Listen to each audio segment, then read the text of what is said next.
පොඩ්ඩු කන්න කැමති එක එක කෑම ජාති නිසා එයාලගේ දත්වලට හානි වෙන්න පුළුවන්.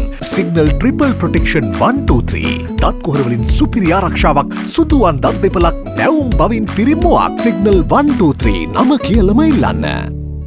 බුබුලු බුබුලු බබල් ඇපලි බැපලි ඇඳුම් දෑතට සුමුදු කෝමාරිකා සමග දෑතට සුමුදු බබල් ඩිටර්ජන්ට් පවුඩර්.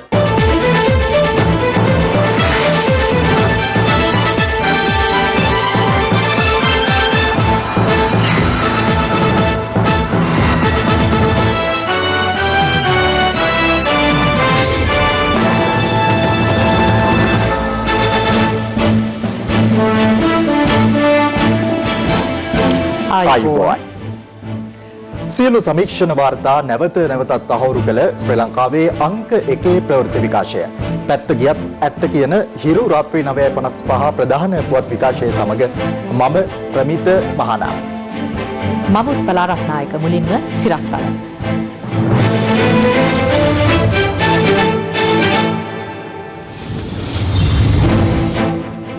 දිනකට පැය බැගින් අද සිට දින 4ක් විදුලිය කැපේ. රනිල් මංගල පාටලී ඇතුළු යහපාලන ආණ්ඩුවේ දූෂණ විරෝධී කමිටුවට සිතාසී. රිෂාඩ්ගේ සොහොයුරා සහරාන්ට රටින් පලා යාමට උපකාර කළ හැටි හෙළිවෙයි. සම්පායෝ අත්අඩංගුවට ගැනීම බුද්ධි මෙහෙයුමක් නොවන බව නීතිපති දෙපාර්තමේන්තුව අධිකරණයට කියයි. සැපරියෙන් වැස ඇබිත් පොලිසිරියට ගොඩ වූ බවට CCTV සාක්ෂියක්. මත්කුඩු ප්‍රවාහනය වෙනුවෙන් නාකොටික් නිලධාරීන්ට කෝටි ගණනක් ගෙවූ බවට අධිකරණයේදී අනාවරණයක්. පිල්ලියාන් සහ ප්‍රේමලාල්ට පාර්ලිමේන්තු පළමු සැසියට එන්න අවසර.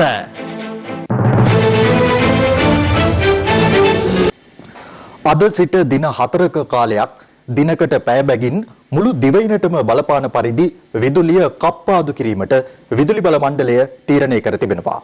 මහජන උපයෝගිතා කොමිෂන් සභාව පැවසුවේ කලාප 4ක් යටතේ දිනපතා මෙම විදුලි කප්පාදුව සිදු කරන බවයි. දවසේ පුවත කෙරවල පිටිය ග්‍රීඩ් උපපොළෙහි නඩත්තු කටයුත්තක් අතරතුර සම්ප්‍රේෂණ පද්ධතියේ ඇති වූ දෝෂයක් හේතුවෙන් මුළු දිවයිනේම විදුලි බල සැපයීම විසන්දි වූයේ ඊයේ දහවල් 12:35ට පමණ. හදිසියේ විදුලිය ඇන හිටීමත් සමග රට පුරා ජනතාව දැඩි අපහසුතාවට පත් වුණා. කෙසේ වෙතත් ලංකා විදුලි බල මණ්ඩලයේ සභාපති විජිත හේරත් මහතා ප්‍රකාශ කළේ කොළඹ, ගම්පහ, කුරුණෑගල දිස්ත්‍රික්කවල බොහෝ ප්‍රදේශවලට සහ දකුණු පළාතේ ප්‍රදේශ රැසකට ඊයේ රාත්‍රී 8 පමණ වන විට විදුලි බල සැපයීම ලබා දුන් බවයි. අනිකුත් පළාත්වලට රාත්‍රී 10 පමණ වන විට විදුලි බල සැපයීම යලි ස්ථාපනය කෙරුණා. මේ ඊයේ විදුලිය විසඳවීම සම්බන්ධව විදුලි බල මණ්ඩලයේ වෘත්තීය සමිති පළ කළ අදහස්. ලංකා විදුලි මණ්ඩලයේ පද්ධති පාලන ඒකකයක් පැලවත්ත ප්‍රදේශයේ බත්තර මුල්ලේ හිටවුවා රුපියල් බිලියන ගාණක් වැය කළා. මෙහෙම පද්ධති පාලන එකක් තියෙද්දි මොකක් හෝ කාර්මික දෝෂයක් ආවහම මුළු රටේම විදුලිය විසඳි වෙනවා නම් විදුලි බල මණ්ඩලයේ ඉංජිනේරු මහත්තුරු කරන ඉංජිනේරු කාර්ය මොකක්ද කියලා අපිට ප්‍රශ්න ගන්න වෙනවා. අපිට එක පැත්තකින් ප්‍රශ්නයක් මතුවෙනවා මේ සිදුවීම් ආණ්ඩු බය කරන්න එහෙම නැත්නම් මොකක් හෝ කේවල් කිරීමක් කරන්න සිතාමතා සිදු කරන දේවල්ද කියලා එහෙනම් අපි ජනාධිපතිතුමාට ඉල්ලීමක් කරනවා. දැන් වහාම ජනාධිපති කොමිෂන් එකක් පත් කළා මේ විදුලි මණ්ඩලයේ දිගින් දිගට වෙන මේ වංචා දූෂණ මේ තාක්ෂණික හොරකම් මේක අර වෙන සිදුවීම් වගේ යට යන්න දෙන්න එපා. ඊයේ දිනේ තුල කෙරවල පිටිය බලාගාරය සම්ප්‍රේෂණ රැහන් මාර්ගයක සිද්ධ වෙච්ච යම්කිසි කාර්මික දෝෂයක් නිසා තමයි ඊයේ මේ සිද්ධිය මුණ පාන සිද්ධ වුනේ. මෙගාවට් 300ක විතර කෙරවල පිටිය බලාගාරයේ බිඳ වැටීමක් සිද්ධ වුණාන් පස්සේ පද්ධතිය අපේ අතින් ගිලිහියමක් සිද්ධ වුණා. එම නිසා නොරොත්තෝලෙත් එක්ක සියලුම බලාගාර ඩ්‍රොප් වීමක් වුණා. ඒක තමයි පැහැදිලිවම සිද්ධ වුනේ ඊයේ දවස් ඇතුළත මුළු රට පුරාම සිද්ධ වෙච්ච විදුලි බිඳ වැටීමකට. ඒක නිසා මම වගකීමෙන් කියනවා රාජ්‍ය අපහසුතාවයට පත් කරන්නවත් එහෙම නැත්නම් වෙනත් පාර්ශවයක් අපහසුතාවයට පත් කරන්නවත් සිද්ධ වෙච්ච දෙයක් නෙවෙයි. ඊයේ විදුලිය විසඳවීමත් සමග නොරොච්චෝල තාප විදුලි බලාගාරයේද ස්වයංක්‍රීය සිසිලන පද්ධතිය තුළ ඇති වූ තාක්ෂණික තත්ත්වයක් මත මේ වන විට නැවතී තිබෙනවා. ඒ අනුව එම පද්ධතිය ජලය පුරවා යථා තත්ත්වයට පත් කිරීමට ආසන්න වශයෙන් දින 4ක කාලයක් ගත වුණු ඇති බව විදුලි බල අමාත්‍යාංශයේ මාධ්‍ය ප්‍රකාශක සුලක්ෂණ ජයවර්ධන මහතා සඳහන් කළා. මේ හේතුවෙන් මෙගාවොට් 810ක පමණ විදුලි ධාරිතාවක් දෛනිකව ජාතික විදුලි පද්ධතියට අහිමි වනවා. මෙරට දෛනිකව උත්පාදනය කෙරෙන විදුලි ඒකක ප්‍රමාණය ගිගාවොට් පැය 35.44ක් වන අතර කාර්යබහුල මොහොතක මෙරට උපරිම විදුලි ඉල්ලුම මෙගාවොට් ඒකක 2203.44ක්. එම විදුලි අවශ්‍යතාවය සපුරාලීම සඳහා නොරොච්චොල්ලේ ගල්ලගුරු බලාගාරයෙන් ජාතික පද්ධතියට එක් කළ හැකි විදුලි ඒකක ප්‍රමාණය ගිගාවොට් පැය 9.02ක්. එය මෙරට සමස්ත දෛනික විදුලි සැපයීමෙන් 32.66ක්. ඒ අනුව අඛණ්ඩව විදුලි සැපයීමක් ලබා දීමට නම් මණ්ඩලයේ සතු ඉන්ධන හා ජල විදුලි බලාගාර මෙන්ම පුද්ගලික විදුලි සැපයීම්කරුවන්ගෙන් අමතර විදුලි ඒකක ජාතික පද්ධතියට එක් කර ගැනීමට සිදුවනවා. අපිට අනිත් බලාගාරවලින් මෙගාවොට් 500ක් විතර ගන්න පුළුවන්. මෙගාවොට් 300ක් විතර ප්‍රමාණයක් මදි වෙනවා. මේ මදි වෙච්ච ප්‍රමාණය පාලනය කරන්න හවස 6 ඉඳන් 7 වෙනකන් 7 ඉඳන් 8 වෙනකන් 8 ඉඳන් 9 වෙනකන් 9 ඉඳන් 10 වෙනකන් ලංකාව කලාප 4කට බෙදලා දවසකට පැයක විදුලි කප්පාදුවක් කරන්න සිද්ධ වෙනවා. මේ ගැන අපි අතරම කනකට ප්‍රකාශ කරනවා. මේ වෙලාවේ වෙන විකල්පයක් නැහැ අපිට. උද්ගත වැටි තත්ත්වය හමුවේ අද සිට ක්‍රියාත්මක වන පරිදි දින 4ක් දිනකට පැය බැගින් දිවයිනම ආවරණය වන පරිදි කලාප 4කට බෙදා අවස්ථා 4කදී විදුලිය කප්පාදු කිරීමට ලංකා විදුලි බල මණ්ඩලය තීරණය කර තිබෙනවා. මීට අමතරව ලංකා විදුලි බල මණ්ඩලය නිවේදනය කළේ විදුලි සැපයීමේ දෛනික ඉල්ලුම අනුව අවශ්‍ය වූ පමණක් දිවා කාලයේදීද කලාප අනුව විදුලිය විසන්ධි කිරීමට සිදුවන බවයි. ඒ අනුව කලාප 4ක් සඳහා පෙරවරු 10 සිට පැය 1 මිනිත්තු 45 බැගින් පස්වරු 5 දක්වා කාලය තුල විදුලිය විසන්ධි කෙරෙනු ඇති. සෙනසුරාදා දිනේ රාත්‍රියේ පමණක් පැයක කාලයක් විදුලිය කප්පාදු කිරීම සිදුවනවා. විදුලිය විසන්ධි කිරීම පිළිබඳ වැඩිදුර තොරතුරු www.hirunews.lk වෙබ් අඩවියට පිවිසීමෙන් දැනගත හැකියි. මේ අතර ඊයේ සිදු වූ විදුලිය බිඳ වැටීම පිළිබඳ දින 3ක් ඇතුළත මූලික විමර්ශන වාර්තාවක් ඉදිරිපත් කරන ලෙස ශ්‍රී ලංකා මහජන උපයෝගිතා කොමිෂන් සභාව ලංකා විදුලි බල මණ්ඩලයෙන් ඉල්ලා සිටිනවා. මේ අතර දිවයින පුරා විදුලිය විසන්ධ වීම සම්බන්ධයෙන් සොයා බැලීම සඳහා ඊයේ පත් කළ කමිටුව අද පෙරවරුවේ විදුලි බල අමාත්‍යාංශයේදී රැස් වුණා. විශේෂ අමාත්‍ය ඩලස් අලහපෙරුම මහතාගේ උපදෙස් මත පත් කළ කමිටුවේ සභාපතිවරයා ලෙස අමාත්‍යාංශයේ අතිරේක ලේකම්වරයෙකු වන හේමන්ත සමරකෝන් මහතා කටයුතු කරන අතර එහි වාර්තාව සතියක් තුල ලබා දිය යුතුයි. එම කමිටුවේ නියෝජිතයන් නොරොච්චෝලේ සහ කෙරවලපිටිය බලාගාර නිරීක්ෂණය කිරීමටද නියමිතයි. කමිටුවේ කාර්යභාරය විදිහට පැවරීම සිදු වෙලා තිබෙන්නේ මේ සිදුවුණු සිදුවීම ඒ සඳහා හේතුපාදක වූ කරුණු නිසි ආකාරයෙන් සොයා බලා වාර්තා කිරීම ඒ වගේම ඉදිරියේදී මෙවැනි තත්ත්වයන් වළක්වා ගැනීමට ගත යුතු ක්‍රියාමාර්ග නිර්දේශයන් මේ කමිටුව මගින් ඉදිරිපත් කිරීමට නියමිතයි. දවසේ පුවත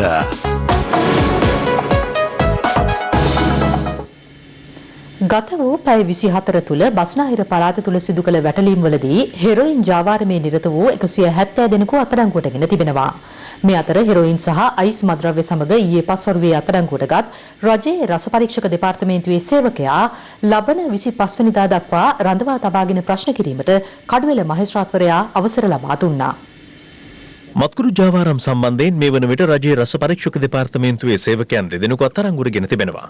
අතුරුගිරිය මොරටු වාහන ප්‍රදේශයේදී අත්අඩංගුවටගත් රජයේ රස පරීක්ෂක දෙපාර්තමේන්තුවේ රසායනාගාර පිළියෙල කරනා ළඟ තිබී හෙරොයින් ග්‍රෑම් 18යි මිලිග්‍රෑම් 730ක් සහිත පාර්සලයක් හමු වුණා. එම සැකකරු කඩුවෙල මහේස්ත්‍රාත් අධිකරණය වෙත ඉදිරිපත් කිරීමෙන් අනතුරුව ලබන 24 වෙනිදා දක්වා රඳවා තබාගෙන ප්‍රශ්න කිරීමට අවසර ලබා දුන්නා. එමෙන්ම ඊයේ අතුරුගිරිය පොලිසියට ලද තොරතුරක් මත කළ තවත් වැටලීමකදී රජයේ රස පරීක්ෂක දෙපාර්තමේන්තුවේ රසායනාගාර සහායකවරයෙක්ද හෙරොයින් ග්‍රෑම් 15ක් සහ අයිස් ග්‍රෑම් 25ක් සමග අත්අඩංගුවට ගත්තා. අත්අඩංගුවටගත් එම සැකකරු අද පෙරවරුවේ කඩුවෙල මහේස්ත්‍රාත් අධිකරණයට ඉදිරිපත් කළ අතර ලබන 25 වෙනිදා දක්වා රඳවා තබාගෙන ප්‍රශ්න කිරීමට කඩුවෙල මහේස්ත්‍රාත් ප්‍රසන්න අල්විස් මහතා අවසර ලබා දුන්නා. රුපියල් 1 කෝටි 20 ලක්ෂයක වටිනාකමකින්ුත් හෙරොයින් තොගයක් සමග සැකකරුවන් 4 දෙනෙකු පාදුක්ක පොලිසිය විසින් අත්අඩංගුවටගෙන තිබෙනවා. හෙරොයින් භාවිතයට ඇබ්බැහි වූ දෙදෙනෙකු පාදුක්ක ප්‍රදේශයේදී අත්අඩංගුවටගෙන සිදු කළ ප්‍රශ්න කිරීම හමුවේ තොරතුරු හෙළි වූ කොළොන්නාව ප්‍රදේශයේ හෙරොයින් ජාවාරමේ නිරත වූ එක් සැකකරුවෙකු හෙරොයින් ග්‍රෑම් 10ක්ද සමග අත්අඩංගුවටගෙන තිබෙනවා. ඔහුගෙන් ලද තොරතුරකට අනුව කොළොන්නාව නගර සභාවේ වැඩ පරීක්ෂකවරයෙකුද අත්අඩංගුවටගෙන ඇති අතර පසුව සිදු කළ පරීක්ෂාවකදී කොළොන්නාව වෙළඳසැලක සංගවා තිබූ හෙරොයින් කිලෝග්‍රෑම් 1 ග්‍රෑම් 100ක් සොයාගෙන තිබෙනවා. අත්අඩංගුවටගත් සැකකරුවන් හෙට අවිස්සාවේල්ල මහේස්ත්‍රාත් අධිකරණයට ඉදිරිපත් කිරීමට නියමිතයි. මේ අතර දැනට විදේශගතව සිටින බවට පැවසෙන සංවිධානාත්මක අපරාධකාරී සමාජිකයෙකු වූ ලඩියා නැමැත්තාගේ ගෝලයෙකු වන යොහාන් ප්‍රදීප් කුමාර් හෙවත් සුද්දා නැමැත්තාද පොලිස් විශේෂ කාර්ය බලකාය මගින් අත්අඩංගුවටගෙන තිබෙනවා. ඕකන්දර උතුරු ප්‍රදේශයේ නිවසක රැඳී සිටියේදී ඊ අත්අඩංගුවටගත් මෙම සැකකරු මීට පෙරද අත්අඩංගුවටගෙන අප ලබා සිටි අයෙක්. ඔහුගේ නිවසේ තිබී අපරාධ සඳහා යොදාගත් බවට සැක කරන ව්‍යාජ අංක තහඩු සවි කරන ලද යතුරුපැදියක් සහ අංක තහඩු නොමැති තවත් යතුරුපැදියක්ද සොයාගෙන තිබෙනවා. සැකකරු අද කඩුවෙල මහේස්ත්‍රාත් අධිකරණයට ඉදිරිපත් කළ අතර මහේස්ත්‍රාත් ප්‍රසන්න අල්විස් මහතා පැවසුවේ අදාළ සැකකරු සම්බන්ධයෙන් අධිකරණයට ඉදිරිපත් කර ඇති කරුණු අනුව වරදක් අනාවරණය නොවන බවයි. එබැවින් ඔහු නිදහස් කර නඩුව අවසන් කරන බව මහේස්ත්‍රාත්වරයා පවසා තිබෙනවා. මේ අතර කොළඹ අපරාධ කොට්ටාසයේ දෙමරකොඩ සිරිදම්ම මාවතේ 256 වත්තේදී සිදු කළ වැටලීමකදී රුපියල් ලක්ෂ 13කට අධික වටිනාකමකින්ුත් හෙරොයින් මත්කුඩු සමග සංවිධානාත්මක අපරාධකරුවෙකුගේ ගෝලයන් දෙදෙනෙකු අත්අඩංගුවට ගත්තා. මේ අතර මොල්ලේරියාව ගල්වාන ප්‍රදේශයේදී රුපියල් 5000 ව්‍යාජ නෝට්ටු මිටි 128ක් සමගින් සැකකරුවන් තිදෙනෙකු අත්අඩංගුවට ගෙන තිබෙනවා. පොලිසිය සඳහන් කළේ රුපියල් 5000 නෝට්ටුවක එක් පැත්තක් පමණක් මුද්‍රණය කොට එවැනි නෝට්ටු දෙකක් උඩින් සහ යටින් පිරෙන ආකාරයට මෙම මුදල් මිටි බැඳ ඇති බවයි. අත්අඩංගුවටගත් සැකකරුවන් ජායල, අංගොඩ සහ මුල්ලේරියා වැනි ප්‍රදේශවල පදිංචිකරුවන්. හම්බෙගමුව සිට තනමල් විල දක්වා ධාවනය වූ ලංගම බස් රථයක් තුළ පුද්ගලයෙකු මිය ගොස් සිට ඇති අතර අප වාර්තාකරු සඳහන් කළේ අදාළ පුද්ගලයා පරීක්ෂා කිරීමේදී ඔහු සන්තකයේ තිබී ගංජා කිලෝග්‍රෑම් 1 ආසන්න ප්‍රමාණයක් හමු වූ බවයි. මේ අතර පෑලියගොඩ අපරාධ අංශය කළ වැටලීමකදී ගංජා ප්‍රවාහනය කරමින් සිටි සැකකරුවන් 30 දෙනෙකු අත්අඩංගුවට ගෙන තිබෙනවා. ගංජා ප්‍රවාහනයට යොදාගත් සුඛෝපභෝගී මෝටර රථ දෙකක්, යතුරු පැදියක් සහ ගංජා අලවියෙන් උපයාගත් රුපියල් 1,25,000ක මුදල් මෙන්ම ජංගම දුරකථන 6ක් සහ බැංකු ගිණුම් පොත් කිහිපයක්ද පොලිසිය විසින් සිය බහරට ගත්තා. මේ අතර පන්නිපිටිය කැන්ද හේනවත්ත ප්‍රදේශයේදී වෑන් රථයකින් හෙරොයින් ප්‍රවාහනය කිරීමට සූදානම්ව සිටි කාන්තාවක් හෙරොයින් ග්‍රෑම් 22ක් සමග අත්අඩංගුවට ගත්තා. මෙලෙස අත්අඩංගුවට ගෙන ඇත්තේ එම ප්‍රදේශයේම පදිංචි 39 හැවිරිදි එක් දරුමවක්. සැකකාරියගේ අත්බෑගේ එක් පාර්සලයක හෙරොයින් පැකට් 40ක්ද තවත් පාර්සලයක හෙරොයින් පැකට් 5ක්ද ලෙසද සංගවා ප්‍රවාහනය කිරීමටයි සැලසුම් කර ඇත්තේ. හෙරොයින් ප්‍රවාහනයට යොදාගත් වෑන් රථයක් සහ ජංගම දුරකථන දෙකක්ද සොයාගත් අතර සැකකාරිය අද හෝමාගම මහේස්ත්‍රාත් අධිකරණ ඉදිරිපත් කළ පසු දින 7ක් රඳවා තබාගෙන ප්‍රශ්න කිරීමට අවසර ලබා දුන්නා. මේ අතර කෑකල්ල බන්ධනාගාරයේ රැඳවියෙකුට හෙරොයින් රැගෙන යමින් සිටි කාන්තාවක් විශේෂ කාර්ය බලකාය මගින් අත්අඩංගුවට ගෙන තිබෙනවා. ලද තොරතුරක් මත කළ එම වැටලීමේදී ඇය සතුව තිබී හෙරොයින් ග්‍රෑම් 6යි මිලිග්‍රෑම් 350ක්ද සොයා ගැනුණා. අදාළ සැකකාරිය ලබන 23 වෙනිදා දක්වා රඳවා තබාගෙන ප්‍රශ්න කිරීමට කෑගල්ල මහේස්ත්‍රාත් චාමර වික්‍රමනායක මහතා අවසර ලබා දුන්නා. මහර බන්ධනාගාර රැඳවියෙකුට ලබා දීම සඳහා කලිසම් වාටියක සූක්ෂම ලෙස මත්කුඩු පැකට් දෙකක් සංගවාගෙන පැමිණි කාන්තාවක්ද අත්අඩංගුවට ගෙන තිබෙනවා. මේ අතර ගත වූ පැය 24 තුළ බස්නාහිර පළාතේ සිදු කළ වැටලීම්වලදී විවිධ අපරාධවලට සම්බන්ධ සැකකරුවන් 377 දෙනෙකු අත්අඩංගුවට ගත් අතර ඉන් 170 දෙනෙකු අත්අඩංගුවට ගෙන ඇත්තේ හෙරොයින් ජාවාරමට අදාළවයි. මද්‍රව්‍ය ජාවාරම් කළ බවට චෝදනා එල්ල වූ පොලිස් මද්‍රව්‍ය නාශක කාර්යාංශයේ නිලධාරීන් 13 දෙනා ලබන 31 වෙනිදා දක්වා තවදුරටත් රක්ෂිත බන්ධනාගාරගත කිරීමට අද නියෝග කෙරුණා. ඊට අදාළ නඩුව කොළඹ ප්‍රධාන මහේස්ත්‍රාත් අධිකරණයේදී විභාගයටගත් අවස්ථාවේදී කොවිඩ් වසංගත තත්ත්වයේ හේතුවෙන් සැකකරුවන් අද දිනේද අධිකරණයට ඉදිරිපත් කර තිබුණේ නැහැ. මෙහිදී අපරාධ පරීක්ෂණ දෙපාර්තමේන්තුව වෙනුවෙන් පරීක්ෂණවල ප්‍රගතිය අධිකරණයට වාර්තා කළ රාජ්‍යයේ නියෝජ්‍ය සොලිසිටර් ජෙනරාල් දිලීප පීරිස් මහතා පැවසුවේ මෙම විමර්ශනවලට අදාළව ඉතා සුවිශේෂී සැකකරුවෙකු වන විහංග ප්‍රභාත් නැමැත්තා සහ ඔහුගේ රියදුරු වන කවින්ද සූර්යරත්න අය අත්අඩංගුවට ගත් බවත් ඔවුන් මේ වන විට ත්‍රස්තවාදයේ වැළැක්වීමේ පනත යටතේ ලබාගත් රැඳවුම් නියෝග මත රඳවාගෙන ප්‍රශ්න කිරීම සිදු කරන බවයි. රැඳවුම් බහරේ පසුවන විහංග ප්‍රභාත් සිදු කළ අනාවරණයන්ට අනුව මෙම සිද්ධිය සම්බන්ධයෙන් අත්අඩංගුවේ පසුවන මද්‍රව්‍ය නාශක කාර්යාංශයේ නිලධාරීන් නිකුත් අප්‍රේල් මාස කොවිඩ් වසංගතයේ පැවති සමයේ මාතර සිට මත්කුඩු කිලෝග්‍රෑම් 130ක් රැගෙන විත් ඊන කිලෝග්‍රෑම් 90ක් ටයිල් චමින්ද නැමැත්තාට ලබා දී ඇති බවට අනාවරණ වී ඇතැයි දිලීප පීරිස් මහතා සඳහන් කළා. පොලිස් මද්‍රව්‍ය නාශක කාර්යාංශයේ නිලධාරීන්ගෙන් සමන්විත රාජ්‍ය වාහනයක ආරක්ෂාව යටතේ තවත් පෞද්ගලික වාහනයකින් මෙම මත්ද්‍රව්‍ය තොගය මාතර සිට අධිවේගී මාර්ගයේ ඔස්සේ හික්කඩුව ප්‍රදේශයට රැගෙන විත් ඇති බවට විමර්ශනවලදී අනාවරණ වී ඇතැයි සඳහන් කළ රාජ්‍ය නියෝජ්‍ය සොලිසිටර් ජෙනරාල්වරයා පැවසුවේ ඉන් කිලෝග්‍රෑම් 25ක් පිළිවෙනින් කිලෝග්‍රෑම් 10ක් 12ක් 3ක් වශයෙන් පුද්ගලයන් තිදෙනෙකුට ලබා දී ඇති බවයි. අදාළ මද්‍රව්‍ය තොගය ප්‍රවාහනය කර දීම වෙනුවෙන් මද්‍රව්‍ය ජාවාරම්කරුවෙකු විසින් රුපියල් ලක්ෂ 130ක් මෙම සැකකාර මද්‍රව්‍ය කාර්යාංශයේ නිලධාරීන්ට ගෙවා ඇති බව සඳහන් කළ දිලීප පීරිස් මහතා පැවසුවේ එසේ රැගෙන එන ලද මද්‍රව්‍ය තොග වලින් කොටසක් පාර්ලිමේන්තුව ආසන්නයේ පිහිටි කිඹුලාවල ප්‍රදේශයේ තවත් පුද්ගලයෙකුට ලබා දී ඇති බවයි. ඔහු සඳහන් කළේ මද්‍රව්‍ය නාශනය කිරීම සඳහා කටයුතු කළ යුතු නිලධාරීන් එය ව්‍යාප්ත කිරීමට අනුබල දීම හේතුවෙන් එය සංවිධානාත්මක ජාලයක් බවට පත්ව ඇති බවයි.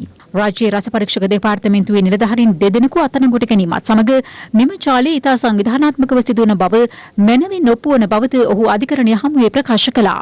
දැනට ඩුබායිහි වාසය කරන ප්‍රබල පාතාල කල්ලි ජාවාරම්කරුවෙකු වන උදාර සම්පත් නැමැත්තාගේ මෙහෙයවීම මත පොඩිලසී නැමැත්තාගේ මග පින්වීම යටතේ මෙම මද්‍රව්‍ය ජාවාරම සිදුව ඇති බව රාජ්‍ය නියෝජ්‍ය සොලිසිටර් ජෙනරාල්වරයා අධිකරණයේදී සඳහන් කළා. මද්‍රව්‍ය ජාවාරම්කරුවන් විදේශවල සිට මෙරටට ගෙන්වනු ලබන්නේ ශුද්ධ හෙරොයින් බව සඳහන් කළ රාජ්‍ය නියෝජ්‍ය සොලිසිටර් ජෙනරාල්වරයා පැවසුවේ පසුව රස පරීක්ෂක දෙපාර්තමේන්තුව සිදු කරන ප්‍රකාශවලදී ඒවාට යම් යම් සංඝටක මිශ්‍රවීම පිටුපස අභිරහසක්ද පවතින බවයි. මෙම සැකකරුවන් මද්‍රව්‍ය කාර්යාංශය තුළ මද්‍රව්‍ය සාද පවත්වා ඇති බවටත් ඇතැම් අය අයිස් නැමැති මද්‍රව්‍ය පානය කර ඇති බවටත් තොරතුරු ලැබී ඇතැයි දිලීප පීරිස් මහතා අභිවෘද්ධ අධිකරණයේදී සඳහන් කළා. ඇතැම් සැකකරුවන් වෙනුවෙන් පෙනී සිටි නීතිඥ අජිත් පතිරණ මහතා එහිදී පැවසුවේ නියෝජ්‍ය සොලිසිටර් ජෙනරාල්වරයා විසින් ඉදිරිපත් කරන කරුණු වලින් බොහෝමයක් මාධ්‍යට අදාළ වත් ඒවා අධිකරණයට අදාළ නොවන බවයි. පැමිණිල්ල විසින් ඉදිරිපත් කරනු ලබන කරුණු පුළුල් ලෙස ජනමාධ්‍ය ඔස්සේ ප්‍රකාශයට පත්වීම නිසා තම සේවාදායකයින්ගේ පවුල්වල සමාජිකයින්ට සමාජයට මුහුණ දීමට නොහැකි තත්ත්වයක් උද්ගතව ඇති බවද අජිත් පතිරණ මහතා අධිකරණයේ අවධානය යොමු කර සිටියා. සාක්ෂි මගින් තහවුරු වන තෙක් පුද්ගලයෙකු රිමාන්ඩ් භාරයට පත් කිරීම අසාධාරණ ක්‍රියාවක් බව පෙන්වා දුන් විත්තිය නීතිඥවරයා තම සේවාදායකින් අපමත මුදාහරින්නේ ඉල්ලමින් ලිඛිත දේශනයක්ද ගොනු කළා. මෙතර අත්අඩංගුවේ පසුවන පොලිස් මත්ද්‍රව්‍ය කාර්යාංශයේ නිලධාරීන් 9 දිනකට එරෙහිව මුදල් විශුද්ධීකරණයේ වැළැක්වීමේ පනත යටතේ වෙනත් පරීක්ෂණයක් ආරම්භ කර තිබෙන බවත් රාජ්‍යයේ නියෝජ්‍ය සොලිසිටර් ජෙනරාල් දිලීප් පීරිස් මහතා අධිකරණය හමුවේ ප්‍රකාශ කළා. එම සැකකරුවන් සන්තකයේ තිබී අත්අඩංගුවට ගන්නා ලද රන් භාණ්ඩ තොගයක් රාජ්‍ය වණික් හා ස්වර්ණාභරණ අධිකාරිය වෙත යොමු කර වාර්තාවක් ඇඳවීමට නියෝගයක් නිකුත් කරන ලෙස රාජ්‍යයේ නියෝජ්‍ය සොලිසිටර් ජෙනරාල්වරයා ඉල්ලා සිටියා. නමුත් එම ඉල්ලීම මීළඟ දිනේ නිසි ලේඛන සහිතව ඉදිරිපත් කරන ලෙස ප්‍රධාන මහේස්ත්‍රාත්වරිය විසින් උපදෙස් ලබා දුන්නා. අදාළ පැමිණිල්ල අගෝස්තු මාස 31 වනදා යලිකඳ වීමටත් එදින දක්වා සැකකරුවන් 13 දෙනා තවදුරටත් රක්ෂිත බන්ධනාගාරගත කිරීමටත් කොළඹ ප්‍රධාන මහේස්ත්‍රාත් ලංකා ජයරත්න මෙනවිය නියෝග කළා. මීගමුව බන්ධනාගාරයේ හිටපු අධිකාරී අනුරුද්ධ සම්පායෝට එරෙහිව මුදල් විශුද්ධිකරණ පනත යටතේ මීගමුව මහේස්ත්‍රාත් අධිකරණය හමුවේ අද තවත් නඩුවක් ගොනු කෙරුණා. රජයේ නියෝජ්‍ය සොලිසිටර් ජෙනරාල් දිලීප් පීරිස් මහතා සඳහන් කළේ ඊට අමතරව ඔහුට එරෙහිව මද්‍රව්‍ය ජාවාරම සම්බන්ධයෙන් සහ අල්ලස් පනත යටතේද විමර්ශන ක්‍රියාත්මක බවයි. නඩුව අද කැඳ වූ අවස්ථාවේ සම්පායෝ ඇතුළු සැකකාර ජේලවරුන් තිදෙනා ලබන 31 වෙනිදා දක්වා තවදුරටත් රක්ෂිත බන්ධනාගාර ගත කෙරුණා. රක්ෂිත බන්ධනාගාර ගත කර සිටි වැඩතහනමට ලක් කර සිටින මීගමුව බන්ධනාගාරයේ හිටපු අධිකාරී අනුරුද්ධ සම්පායෝ සහ සැකකාර ජේලර්වරුන් තිදෙනා මීගමුව මහේස්ත්‍රාත් අධිකරණයට රැගෙන ආවේ අවස්ථා දෙකකදී. මීගමුව ප්‍රධාන මහේස්ත්‍රාත් රජින්ද්‍රා ජයසූරිය මහත්මිය ඉදිරියේ පස්වරු දෙකට පමණ නඩුව කැඳවනු ලැබුවා. එහිදී කරුණු දක්වමින් නියෝජ්‍ය සොලිසිටර් ජෙනරාල් දිලීප් පීරිස් මහතා අනුරුද්ධ සම්පායෝ අත්අඩංගුවට ගැනීමේදී පොලිසිය ක්‍රියා කළ ආකාරය දැඩි දෝෂ දර්ශනයට ලක් කළා.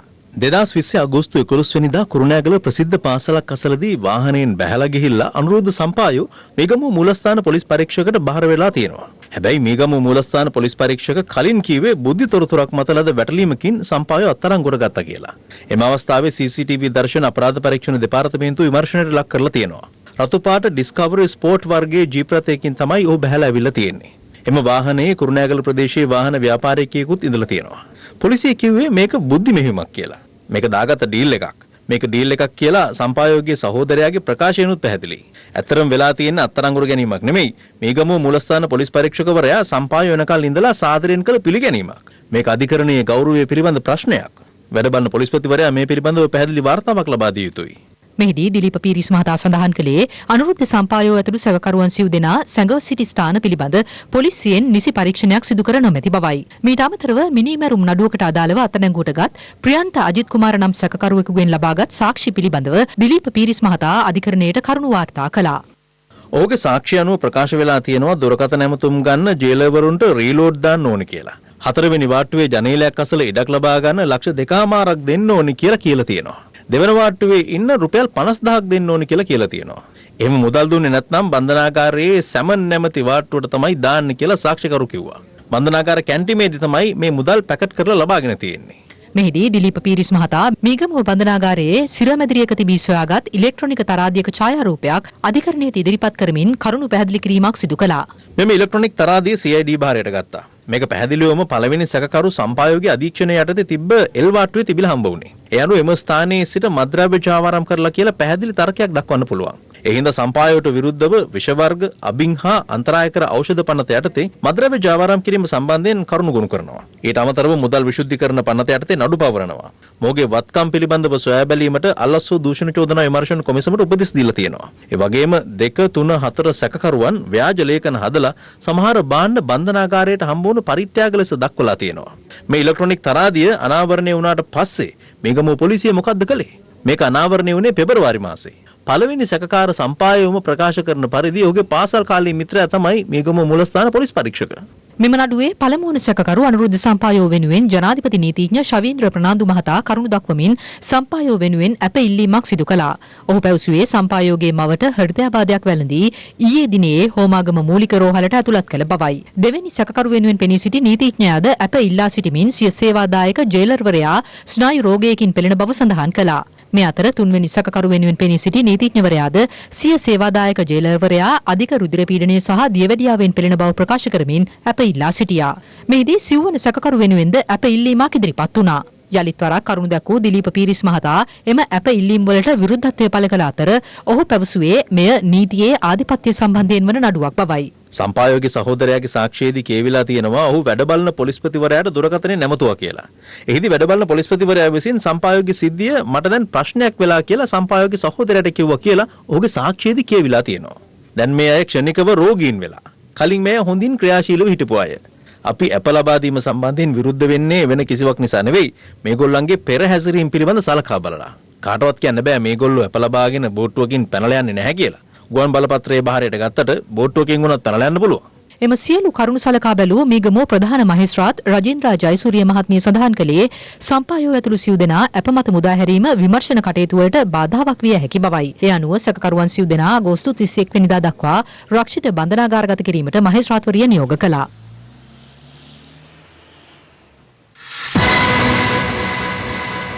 මගීන්ට යහපත් මානසිකත්වයකින් බස් රථයේ හෝ දුම්රියේ ගමන් කිරීමට පසුබිම සකසමින් ප්‍රවාහන සේවාව නගා සිටුවීමට කඩිනම් පියවර ගන්නයි ජනාධිපති ගෝඨාභය රාජපක්ෂ මහතා ප්‍රවාහන බලධාරීන්ට උපදෙස් ලබා දුන්නා. ඒ ප්‍රවාහන අමාත්‍යවරයා ප්‍රවාහන බලධාරීන් සහ ප්‍රවාහන සංගම්වල නියෝජිතයින් හා අද පැවති සාකච්ඡාවකදී ප්‍රවාහන අමාත්‍යාංශයේ සහ වාහන නියාමන බස් රථ ප්‍රවාහන සේවා හා දුම්රිය මැදිරි මෝටර රථ කර්මාන්ත රාජ්‍ය අමාත්‍යාංශයේ ඉදිරි සැලසුම් පිළිබඳව සාකච්ඡා කිරීම සඳහා ජනාධිපති කාර්යාලයේදී ජනාධිපතිවරයාගේ ප්‍රධානත්වයෙන් මෙම සාකච්ඡාව පැවැත්වුණා. ජනාධිපති ගෝඨාභය රාජපක්ෂ මහතා එහිදී සඳහන් කර ඇත්තේ දුම්රිය හා බස් රථ ඒකාබද්ධ සේවා සහ බස් රථ ඒකාබද්ධ ධාවන කාලසටහන නොපමාව ආරම්භ කළ යුතු බවයි. ඉදිරි පස් වසර තුළ ප්‍රවාහන සේවාව නගා සිටුවීමට දිගු සහ කෙටි කාලීන සැලසුම් සකස් කළ යුතු බවත් නියම කරගත් ඉලක්ක වෙත ළඟා වෙනවාද යන්න විමර්ශනය කිරීම ඉතා වැදගත් බවත් ජනාධිපතිවරයා මෙහිදී සඳහන් කර තිබෙනවා. ජනාධිපතිවරයා එහිදී අවධාරණය කර ඇත්තේ මෝටර රථයෙන් පැමිණ එය නතර කොට තම බස් රථයෙන් සේවා ස්ථානයට ගමන් කිරීමේ පාක් ඇන්ඩ් ඩ්‍රයිව් ක්‍රමය කඩිනමින් ක්‍රියාත්මක කර මාර්ග තදබදය විසඳීමට ක්‍රියා කළ යුතු බවයි. ග්‍රාමීය ප්‍රදේශවල බස් රථ ධාවනය පිළිබඳව රජයේ සහ පෞද්ගලික දෙයන්ශයම අවධානය යොමු කළ යුතු බවත් ජනාධිපතිවරයා පෙන්වා දී තිබෙනවා. පෝස්ටර් ඇලවීම නතර කිරීමටගත් කුඩා තීරණයෙන් රටේ සියලු නගර පවිත්‍රව තබා ගැනීමට හැකි වූ බව පෙන්වා දුන් ජනාධිපතිවරයා මෙහිදී සඳහන් කර ඇත්තේ සෑම ක්ෂේත්‍රයකම සංවර්ධනය ඉතා කුඩා තැනකින් ආරම්භිය හැකි බවයි. කාර්යක්ෂම මගී ප්‍රවාහන සේවාවක් සඳහා රාජ්‍ය සහ පෞද්ගලික දෙයන්ශයටම පෙරගෙවුම් කාඩ්පත් ක්‍රමය කඩිනමින් හඳුන්වා දීමටද මෙහිදී තීරණය කර තිබෙනවා. නව රජයේ අමාත්‍යදුර ලැබූ තවත් කැබිනට් සහ රාජ්‍ය අමාත්‍යවරුන් පිරිසක් අද සිය අමාත්‍යාංශවලදී වැඩ බාර ගනු ලැබුවා. ප්‍රථම වරට කැබිනට් අමාත්‍යාංශයක් හිමි වූ නාමල් රාජපක්ෂ මහතා තරුණ හා ක්‍රීඩා කටයුතු අමාත්‍යවරයා ලෙස කොළඹ ටොරින්ටන් හි පිහිටි ක්‍රීඩා අමාත්‍යාංශයේදී සිය ධුරයේ වැඩ බාර ගත්තා. මේ අවස්ථාවට අග්‍රාමාත්‍ය මහින්ද රාජපක්ෂ මහතා ඇතුළු විශාල පිරිසක් එක්ව සිටියා.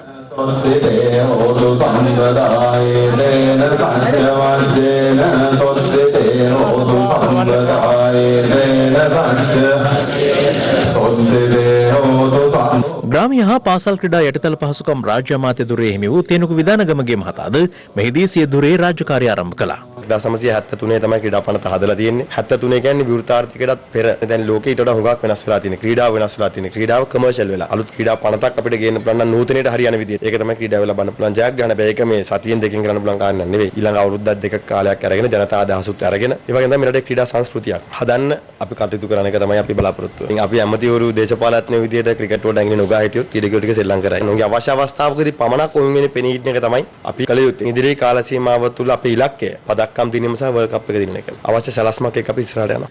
වීහා ධාන්‍ය, කාබනික ආහාර, එළවලු, පළතුරු, මිරිස්, ලුණු හා අර්ථාපල් වගා ප්‍රවර්තන, බීජ නිෂ්පාදන හා උසස් තාක්ෂණික කෘෂිකර්ම රාජ්‍ය අමාත්‍යවරයා ලෙස දිරුම් දුන් ශෂීන්ද්‍ර රාජපක්ෂ මහතා සිය අමාත්‍ය ධුරයේ රාජකාරී කටයුතු අද නිල වශයෙන් ආරම්භ කළා. එම අවස්ථාවටද අග්‍රාමාත්‍ය මහින්ද රාජපක්ෂ මහතා, අමාත්‍ය චමල් රාජපක්ෂ මහතා ඇතුළු පිරිසක් එක්ව සිටියා. මේ අතර සූර්ය බල සුළං හා ජල විදුලි ජනන ව්‍යාපෘති සංවර්ධන රාජ්‍ය අමාත්‍යවරයා ලෙස දියුරුම් දුන් දුමින්ද දිසානායක මහතා ආනන්ද කුමාරස්වාමී මාවතේ පිහිටි විදුලි බල අමාත්‍යාංශයේදී වැඩභාර ගත්තා.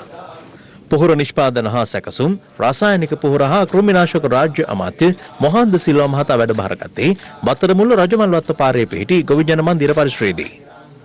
පොල්, කිතුල්, තල් හා රබර් වගා ප්‍රවර්ධනය හා ආශ්‍රිත කාර්මික භාණ්ඩ නිෂ්පාදන හා අපනයන විවිධාංගීකරණ රාජ්‍ය අමාත්‍ය අරුන්දික ප්‍රනාන්දු මහතා සෙත්සිරිපායේ පිහිටි අමාත්‍යාංශයේදී වැඩභාර ගත්තා. අවුරුදු 70ක් නිදහස ලැබිලා කෝටි 2.5කට ආසන්න ජනතාවක් ජීවත් වෙන රටේ ලක්ෂ 70ක් ජනතාව වේලක් කාලා තෙල් දෙකක් බඩගින්න ඉන්නවා නම් අපි මේ මොන දේ කරත් වැඩක් නැහැ. විශේෂයෙන්ම දුප්පත්කම නැති කිරීම කියන කාරණාව ඉස්සරහට දාගෙන වැඩ කරන්න තමයි තියෙන්නේ. මාතර දිස්ත්‍රික් කමිටු සභාපතිවරයා ලෙස පත් කළ පාර්ලිමේන්තු මන්ත්‍රී නිපුණ රණවක මහතා මාතර දිස්ත්‍රික් ලේකම් ප්‍රදීප් රත්නායක මහතා ඉදිරියේ ඊයේ වැඩභාර ගත්තා. මේ අතර සංචාරක අමාත්‍ය ප්‍රසන්න රණතුංග මහතා අද පෙරවරුවේ සංචාරක හෝටල් හිමියන් සමග සාකච්ඡාවක නිරත වුණා. දෙවේනම ආවරණය වන පරිදි සංගම් 40ක නියෝජිතයින් මෙම අවස්ථාවට සහභාගී වී සිටියා. වර්තමානයේ කොවිඩ් වසංගතයේ ජාත්‍යන්තර මට්ටමේම පත් වෙලා තියෙන නිසා අපි කොච්චර සැලසුම් හැදුවා අපිට ඒව වෙනස් කර සමහර විට යන්න වෙයි. මොකද ජාත්‍යන්තරව පවතින තත්ත්වයක් එක්ක. අර ක්‍රිකට් ක්‍රීඩාවේ කියනවා වගේ එන බෝල්ට ඒ විදිහට ගහනවා වගේ මේකත් එන විදිහට තමයි අපිට මුහුණ දෙන්න වෙන්නේ. අපේ මන් දන්නවා යම් අර්බුද තියෙනවා. අර්බුද ඉදිරියට ගෙනියන්න බෑ. දැන් ඒව ඔක්කොම ඉවර වෙනවා. ඉවර වෙලා කණ්ඩායමක් හැටියට අපි යන්න ඕනේ. සමහර ප්‍රයිවට් සෙක්ටර් කට්ටිය ඊගොල්ලෝ විදිහට තමයි කරගෙන යන්න ඕනේ කියලා සිස්ටම් එකක් හදාගෙන ඉඳලා තියෙන අවුරුදු 30ක් 40ක්. ඒ සිස්ටම් එක දැන් වෙනස් කරන්න.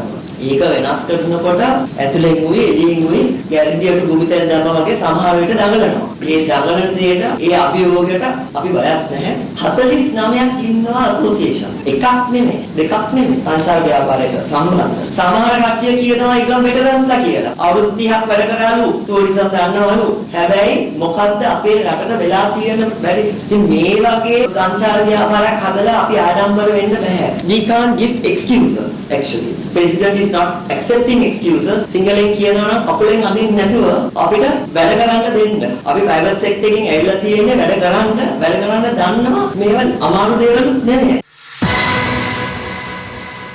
එළඹෙන අගෝස්තු 20 වැනිදා මෙරට 9 වැනි පාර්ලිමේන්තුවේ මංගල සැසිවාරය උත්සවාකාරයෙන් ආරම්භ කිරීමට මේවන විටත් කටයුතු සූදානම් කෙරෙමින් පවතිනවා.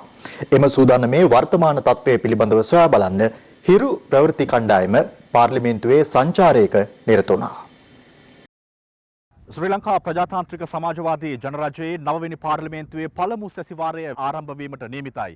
රට වෙනුවෙන් ඔබ වෙනුවෙන් අනාගතය වෙනුවෙන් නීති සම්පාදනය කරන තැන ඉදිරියේදී ඒ නීති සම්මත කිරීම වෙනුවෙන් නීති සම්පාදනය වෙනුවෙන් පවතින්නේ මොන වගේ සූදානමක්ද? ඒ සූදානම සොයා බලන්නට අපි යමු පාර්ලිමේන්තුවට. ශ්‍රී ලංකා පාර්ලිමේන්තුව සෑම 5 වසරකටම වරක් මෙම බලකේන්ද්‍රයේ දෙසට රටේ අවධානය යොමු වුවත් මෙවර එහි සුවිශේෂී භාවයන් කිහිපයක්ම තිබෙනවා.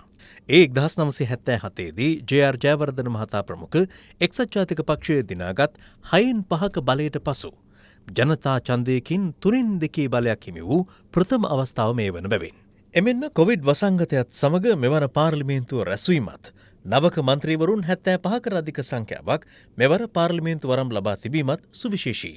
කොවිඩ් අභියෝගය මැද සාර්ථකව පාර්ලිමේන්තු මැතිවරණය පැවැත්වීමට හැකි වූ අපට ඊළඟ අභියෝගය සෞඛ්‍යාරක්ෂිතව පාර්ලිමේන්තුව රැස් කිරීමයි. සෞඛ්‍ය අධ්‍යක්ෂ ජෙනරාල්තුමා විසින් අප වෙත නිකුත් කළ තියෙනවා ගයිඩ්ලයින්ස් වල තියෙන ආකාරයට තමයි පාර්ලිමේන්තුව රැස්වීම සිදු කරන්නේ. පාර්ලිමේන්තුව ඇතුල් වෙන තැන අපි අත්හොදන්න දාලා තියෙනවා සැනිටයිසර්ස් එහෙම නැත්නම් විෂ බීජානුහරණය කිරීම සඳහා කටයුතු යොදලා තියෙනවා. නිර්මහලගම්තුමනි ඔබතුමන් කාර්ය මණ්ඩල ප්‍රධානී විදිහට මේ කාර්ය මණ්ඩලයේ සීමා කිරීමක් එහෙම නැත්නම් සේවා මුර කැඳවීමක් සිද්ධ වෙනවද?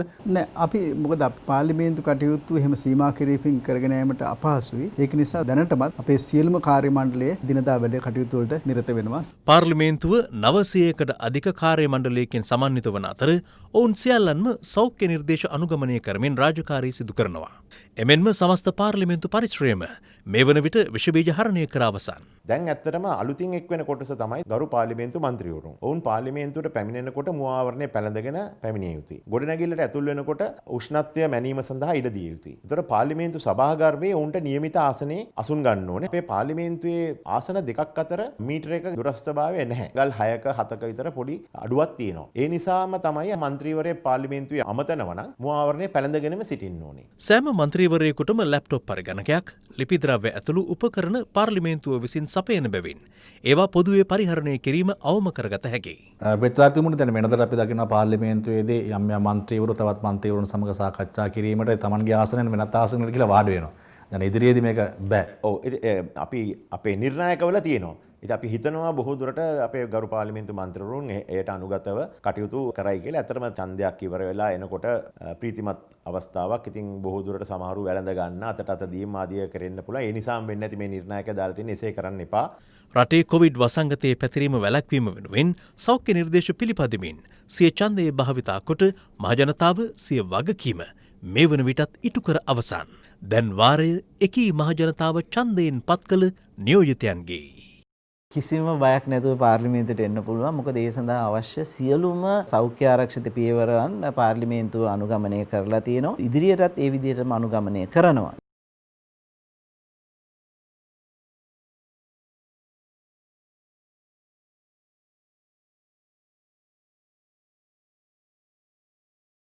මේ තියන්නේ මේ ජනාධිපතිවරයාට නියමිත තැන. ලයිෆ් බොයි ෂැම්පූල ඇති කිරි ප්‍රෝටින් සහ මල්ටිවිටමින් හිසකෙස් මුල සිට පෝෂණය කර ශක්තිමත් කරයි. ලයිෆ් බොයි ෂැම්පූ ඔයත් ශක්තිමත්.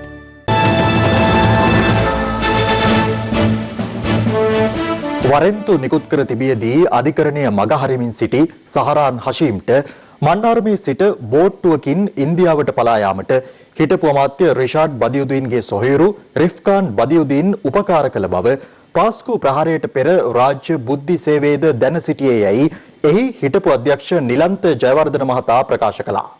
ඒ පාස්කු ප්‍රහාරය පිළිබඳ විමර්ශනය කරන ජනාධිපති කොමිසම හමුවේ අද සාක්ෂි ලබා දුන් අවස්ථාවේදී පාස්කු ඉරුදින ත්‍රස්ත ප්‍රහාර එළවන අවස්ථාවේ මෙරට රාජ්‍ය බුද්ධි සේවයේ අධ්‍යක්ෂවරයාව සිටි ජ්‍යෙෂ්ඨ නියෝජ්‍ය පොලිස්පති නිලන්ත ජයවර්ධන මහතා පාස්කු ප්‍රහාරය සම්බන්ධයෙන් විමර්ශනය කරන ජනාධිපති කොමිසම හමුවේ ඊයේ සාක්ෂි ලබා දුන්නේ 12 වන දිනටයි. එහිදී පාස්කු ප්‍රහාරය පිළිබඳ රාජ්‍ය බුද්ධි සේවයට ලද පළමු පෙර දැනුවත් කිරීම පිළිබඳ ප්‍රශ්න කළ අවස්ථාවේ ඔහු පැවසුවේ ඉකුත් වසරේ අප්‍රේල් මාස 4 වන දින පෙරවරු 10:40ට පමණ විදේශ බුද්ධි තොරතුරුකරුවෙකුගෙන් WhatsApp පණිවිඩයක් ලෙස තමන්ට පළමු පූර්ව දැනුවත් කිරීමේ බුද්ධි තොරතුරු ලැබුණු බවයි. මෙම පළමු බුද්ධි තොරතුරු පිළිබඳ ආරක්ෂක ලේකම්වරයාව 6 වෙනිදා වුණු දුරකථන සංවාදයේදී දැනුම්වත් කළාද? අප්‍රේල් 4 වන දින මට ලැබුණු පළමු තොරතුර පිළිබඳ තවදුරටත් තහවුරු කර ගැනීම සිදු කරමින් සිටි නිසා අප්‍රේල් 6 වනදා ඒ පිළිබඳ ආරක්ෂක ලේකම්වරයා දැනුවත් කළේ නැහැ. මම මෙම බුද්ධි තොරතුර පිළිබඳව 2019 අප්‍රේල් 7 වන දින පෙරවරු 8:56ට එවකට පොලිස්පති පූජිත ජයසුන්දර මහතාව දුරකථනයේ නමතා දැනුවත් කළා. මම පොලිස්පතිවරයාට කෝල් කරලා කිව්වා සර් තොරතුරුකරුවෙකුගෙන් මෙහෙම තොරතුරක් ලැබුණා. අපි මේ ගැන පරීක්ෂණ කරනවා. මම මේ ගැන ජාතික බුද්ධි ප්‍රධානීතුමාව අද දැනුවත් කරනවා කියලා. එතකොට පොලිස්පති පූජිත ජයසුන්දර කිව්වේ හරි නිලන්ත බලලා කරන්න කියලා. මම එදිනම මුල් තොරතුර කිසිදු වෙනස්කමකට භාජනය නොකොට টොප් සීක්‍රට් යනුවෙන් සඳහන් කර ජාතික බුද්ධි ප්‍රධානියාට යොමු කළා.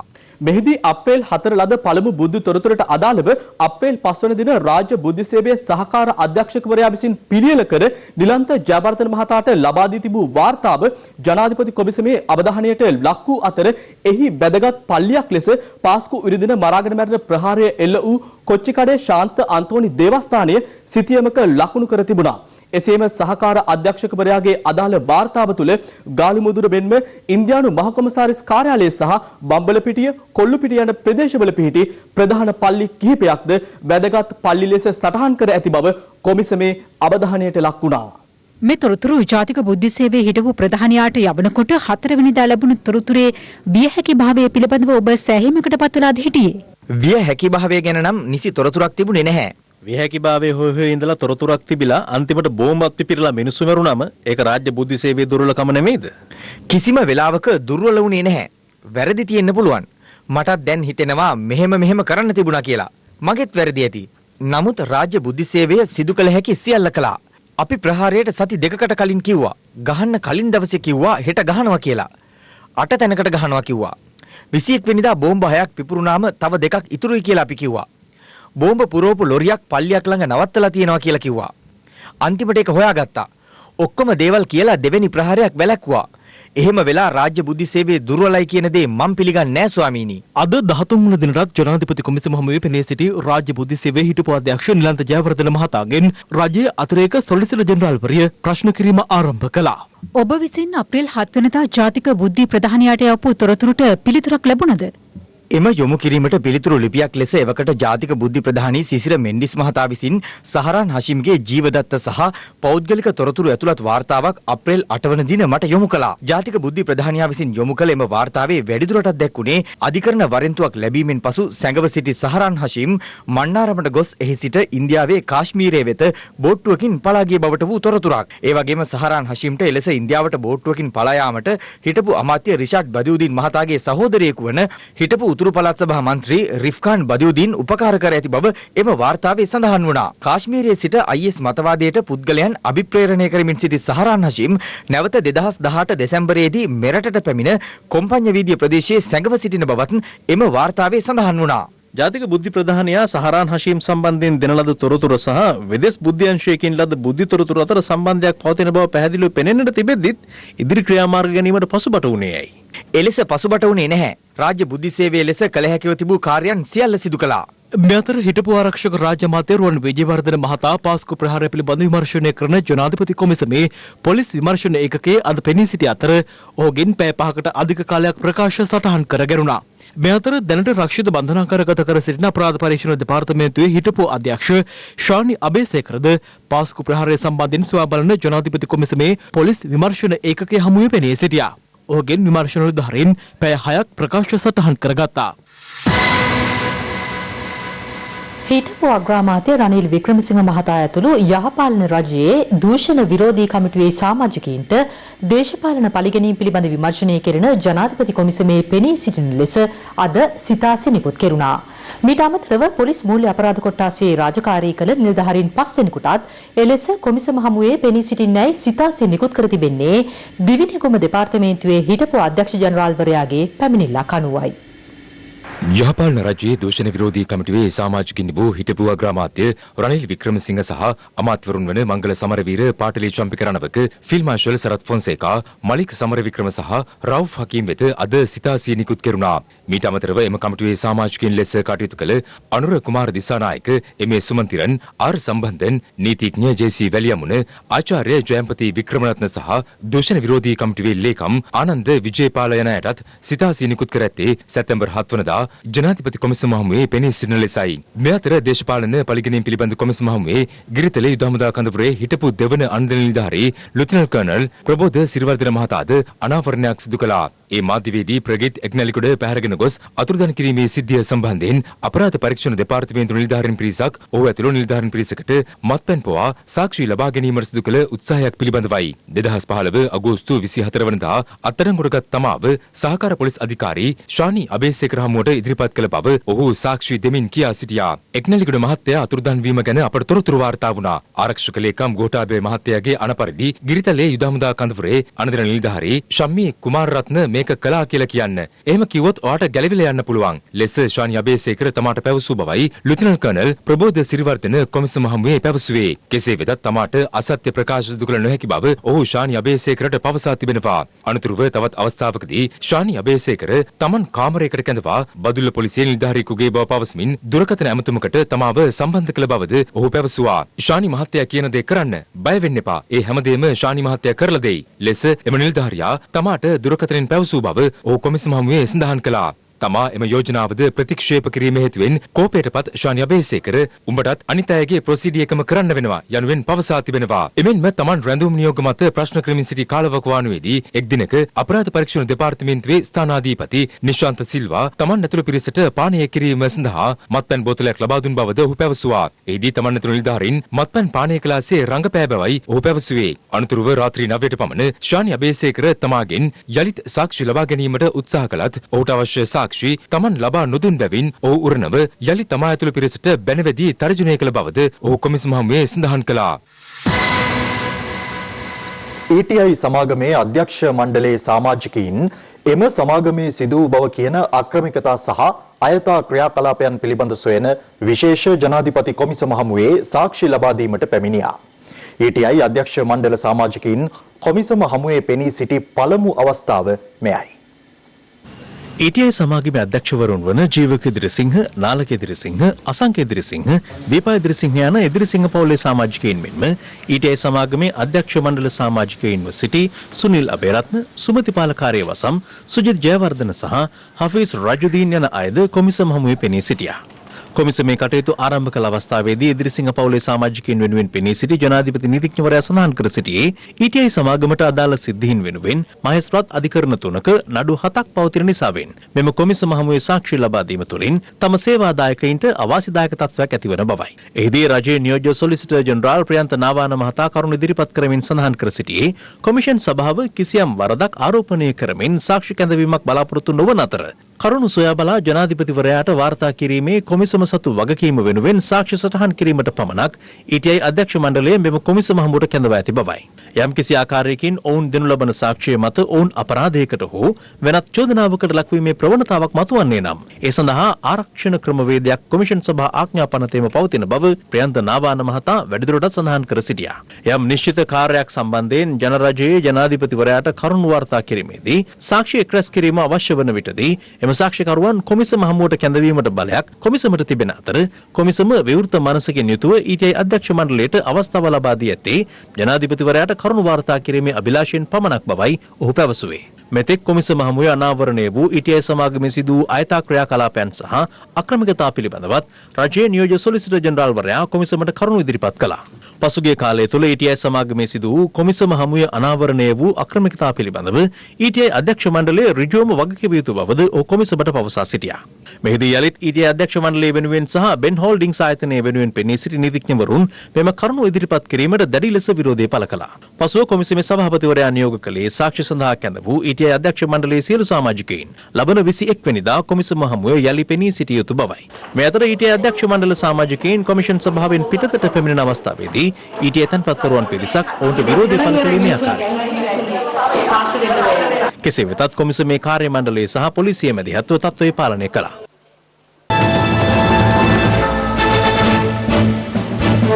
මේගමුව බන්ධනාගාරයේ රිමාන්ඩ් භාරයේ සිටි සැකකරුවෙකු ඊ රාත්‍රියේ හදිසියේ ජීවිතක්ෂයට පත්ව තිබෙනවා. පොලිසිය සඳහන් කළේ හදිසි රෝගී තත්ත්වයක් හේතුවෙන් මේගමුව රෝහලට ඇතුළත් කර සිටියේදී අදාළ සැකකරු මියගිය බවයි. මරතකහමුල හපවලාන ප්‍රදේශයේ නිවසක් කොල්ල කෑමට තැත් කළ බව පවසමින් ප්‍රදේශවාසීන් විසින් සැකකරු සහ තවත් අයෙකු අල්ලා පොලිසියට බාර කර තිබුණේ පසුගිය සිකුරාදායි. පොලිසිය සඳහන් කළේ තමන් පොලිස් නිලධාරීන් යයි පවසමින් ඔවුන් අදාළ නිවස කොල්ල කෑමට තැත් කර ඇති බවයි. ඔවුන් මිනුවන්ගොඩ මහේස්ත්‍රාත් අධිකරණයට ඉදිරිපත් කිරීමෙන් අනතුරුව අද දක්වා රිමාන්ඩ් බන්ධනාගාරයට පත් කෙරුණා. මේගමුව බන්ධනාකාර නිලධාරීන් මහේස්ත්‍රාත් කේසරසී සමරදිවාකර මහතා හමුවේ අද කරුණු දැක්වූ අවස්ථාවේ අධිකරණයට දැනුම් දී ඇත්තේ එම නඩුවේ පළමු සැකකරු මිය ගොස් ඇති බවයි. මියගේ සැකකරු මත්කුඩුවලට ඇබ්බැහිව සිටි අයෙකු බවද මේගමුව කොට්ටාශයේ උසස් පොලිස් නිලධාරියෙකු සඳහන් කළා. මෙලෙස ජීවිතක්ෂයට පත්ව ඇත්තේ බඩල්ගම කිහෙල්ලැල්ල ප්‍රදේශයේ පදිංචි 29 හැවිරිදි ශෂි දුමින්ද මුණසිංහ නැමැත්තෙක්. කෙසේ වෙතත් මියගේ සැකකරුගේ පියා සිද්ධිය සම්බන්ධයෙන් පළ කළේ මෙවන් අදහසක්. මගේ පුතා පොඩි වැරද්දකට මර්ධගාමුලේ එම්පිටකදී දිවුලපිට පොලිසියට ගහලා බාර දුන්නා කියලා බාර දීලා තිබුණා. ඒ බාර දීලා තියෙනකොට අපිට බලන්න දුන්නේ කොරෝනා කියලා. දැන් අද උදේ කියනවා එයාට පිට්ටකට මැරලා කියලා. ඒ ගහලා මරලා ඊයේ බන්ධනාගාරය ඇතුළේදී මේ රැවුල් කපලා කකුල් පුච්චලා මේ ඔක්කොම ගහලා මගේ පුතාට ඉහෙන් පයින් රෝගයක් නැහැ. හොඳ සද්දන්ත පුරුෂයෙක්. මේ ඉන්න මගේ අනිත් පුතා මේ එන්න පුතේ. මගේ මල්ලි කිසිම දෙයක් නැතුව බන්ධනාගාරය ඇතුළට ගියේ අරක්කු බීලා රණ්ඩු වෙලා. මොකද දන්නවද දහලා තිබිච්ච චෝදනා අරක්කු කාරයෙක් එකට රත්තරන් මල්ල ගන්න උත්සාහ කරුවා කියලා. අද උදේ චෝදනාව ඉදිරිපත් කරන්න හැදුවේ. රත්තරන් මලු කොහෙද සර්? දිවුලපිටිය පොලිසියෙන් ඒක කරේ. එහෙම ගියේ නෑ. ඉරගෙදරට මෙහෙම ගියා. දිවුලපිටිය පොලිසිය දන්නවනේ මෙහෙම ගියේ නෑ කියලා එයාලා කියනවනේ. මම අපිට පේනවා තමයි. දොස්තර මහත්තයා ඉතින් හරි කපලා බලන්න ඇත්ත මේ. අනේ මගේ රත්තරන් පුතේ. ඔයාට වද දීලා දිහා මගේ අම්මෝ. මේ අතර මීගමුව රෝහල් මෘත ශරීරාගාරය අසලදී මියගිය පුද්ගලයාගේ වැඩිමහල් සහෝදරයා තමන්ට පහර දුන්නේ යයි පවසමින් බන්ධනාකාර නිලධාරියෙකු මීගමුව රෝහලට ඇතුළත් කර ඇති බව අප වාර්තාකරු සඳහන් කළා. කෙසේ වෙතත් මෙම නඩුවේ දෙවන සැකකරු අධිකරණය හමුවට ඉදිරිපත් කිරීමෙන් අනතුරුව රුපියල් ලක්ෂ 2ක ශරීර ඇපමත මුදාහරින ලෙස නියම කෙරුණා. නඩුව ඔක්තෝබර් මාස 6 වෙනිදා නැවත කැඳවීමට නියමිතයි. මියගිය සැකකරුගේ පශ්චාත් මරණ පරීක්ෂණය අද මීගමුව රෝහලේදී සිදු කිරීමට නියමිතව තිබුණා. දැන් තවත් දේශීය පුවත් කිහිපයක් සමගින් රටවටා හිරු. රටවටා හිරු. මඩකලපුව දිස්ත්‍රික්කය නියෝජනය කරමින් පාර්ලිමේන්තුවට තේරීපත් වූ සිවනේශතුරේ චන්ද්‍රකාන්තන් හෙවත් පිල්ලයන්ට එළඹෙන 20 වනදා පැවැත්වෙන පාර්ලිමේන්තුවේ පළමු රැස්වීමට සහභාගී වීම සඳහා මඩකලපුව මහාධිකරණය අද අවසර ලබා දුන්නා. එමෙන්ම මරණ දඬුවම නියමව බන්ධනාගාරගතව සිටින රත්නපුර දිස්ත්‍රික්කයෙන් පාර්ලිමේන්තුවට තේරීපත් වූ ප්‍රේමලාල් ජයසේකරටද 9 වන පාර්ලිමේන්තුවේ පළමු රැස්වීමට සහභාගී වීම සඳහා අවසර හිමි වී තිබෙනවා. හිටපු කර්මාන්ත හා වෙනද අමාත්‍ය විශාල් බදුදීන් භාවිත කළ සුකෝපභෝගී පෞද්ගලික අමාත්‍ය විවේකාගාරයක් කොළඹ වොක්ෂෝල් වීදියේ සතොස්ස ගොඩනැගිල්ලේ 8 වන මහලෙන් සොයාගෙන තිබෙනවා. නව වෙළඳ අමාත්‍ය ආචාර්ය බන්දුල ගුණවර්ධන මහතා ප්‍රකාශ කළේ එම සුකෝපභෝගී විවේකාගාරය ඉන් ඉවත් කිරීමට කටයුතු කරන බවයි. ඉදිරි වසර 5 ඇතුළත මෙරට කිරි නිෂ්පාදනය දේශීය කිරි අවශ්‍යතාව සම්පූර්ණ කිරීම සඳහා ඉහළ නංවන බවත් පරිපෝෂණීය ඉක්මවා අපනයන මට්ටම දක්වා රැගෙන ඒමට වැඩි අවධානයක් යොමු කරන බවත් ජනාධිපති කාර්යසාධක බලකායේ බෙසිල් රාජපක්ෂ මහතා එම කර්මාන්ත ආශ්‍රිත රාජ්‍ය ආයතන ප්‍රධානීන් සමග ඊයේ පැවති සාකච්ඡාවකදී සඳහන් කළා. තමන් සමගි ජනබලවේගෙන් මෙවර මහමැතිවරණයට ඉදිරිපත් වීම හේතුවක් ලෙස දක්වමින් දිවුලපිටිය ප්‍රාදේශීය සභාවේ විපක්ෂ නායක දුරෙන් ඉවත් වන ලෙස එක්සත් ජාතික පක්ෂයේ එවුන් ලිපියක් අද දිවුලපිටිය ප්‍රාදේශීය සභාවේ මහ සභා රැස්වීම අතරතුරදී එහි විපක්ෂ නායක හසිත විජේසිංහ මහතා මෙලෙස ගිනි තැබුවා. රටවටා හිරු. සූදානම අදට සමුගන්නට. පත්තනොගත් අත දැනගැනීමේ අයිතිය තවදුරටත් තහවුරු කර ගැනීමට ඔබගේ ජංගම දුරකථන ජාලය අනුව තිරයේ දිස්වන පරිදි හිරු ප්‍රවෘත්ති SMS සේවාව සක්‍රිය කරගන්න. අපි යලි හමුවන්නේ හෙට මධ්‍යහන 11:55. සුබ රාත්‍රියක්.